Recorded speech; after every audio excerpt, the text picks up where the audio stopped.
Well, now it's time to take you beyond the boardroom. Joining me now is Lowe's Hotel CEO Jonathan Tisch, who has been interviewing CEOs and business leaders for the Plum TV series, which also airs Fridays right here on Bloomberg Television. Now, this week, he's got a special one-hour episode featuring an exclusive interview with Twitter co-founder Jack Dorsey. They talked about a range of topics, including why Dorsey admires another tech titan, Apple's Steve Jobs. Listen in. If you think back to how he re-entered Apple from being cast out of the company, he came in and he immediately killed everything they were doing. And the first thing he did was he created this marketing campaign, which is Think Different. And for 2 years, all they had on the market were these posters of his legends and his mentors and the people he looked up to.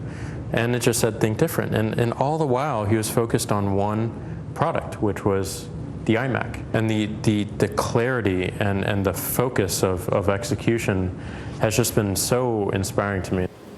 So clarity and execution. Jonathan, good to see you again. Thanks, Betty. So Jack was talking about that, about Steve Jobs, and how does he bring that into his own businesses? Jack Dorsey is about transparency. He's about bringing people together. And if you look at the foundation of Twitter, why he started it with his co-founders in the first place, he wanted to have individuals be able to transmit information in a seamless manner. And this is a guy, he's a geek. He admits it. He moved to New York. Well, they all are in many ways, very right? much, Yeah. but he's got real views. He's got some real interesting ideas, and there was so much information here that we're doing a one-hour show. Mm-hmm. But when you think about why he moved to New York in the first place, he loved the idea of transportation, of packages being delivered, of how you route taxi cabs.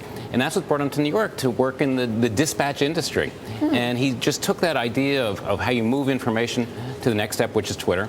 And he's a very interesting guy. Yeah, and I want to talk about his other business now, Square. But in the meantime, though, as I understand, he actually got you to go on Twitter. Well, Is that right? I was not tweeting prior to the interview. And my wife was doing it, and certainly everybody that I know. But I thought, what better opportunity for me to have Jack Dorsey set up my Twitter account? And we have some footage in the show. We're showing that right now, in fact, and you did that on an iPad. Very much so. And as you and I were talking, I just looked onto your handle, Johnny Tisch, on Twitter, and your first tweet is to your wife, "I love you." That is very sweet. Very sweet, very appropriate, but you're only very meaningful. One person. Come on. Yeah, my wife. Absolutely. All right, so Jonathan, so aside from that, Jack is working on this new company called Square, which I think is a fascinating idea, which is basically allowing companies, small businesses, right, to accept credit cards through like their iPhone or something like that. It's an amazing new step for the founder of Twitter, Jack Dorsey. It's about this big. It plugs into your PDA, plugs into your iPad, and it's an instantaneous transaction of cash.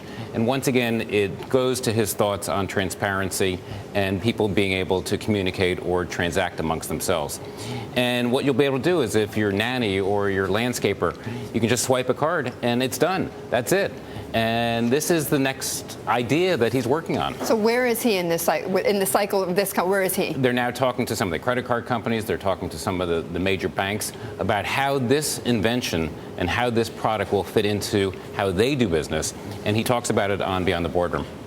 Fantastic. Jonathan, good to see you. Thanks, Betty. Thanks so much. That was John Tisch of Lowe's Hotels, the chairman and CEO, and you can catch the special one-hour episode of Beyond the Boardroom Friday night here at 9 p.m. right on Bloomberg Television. You don't want to miss this very interesting conversation.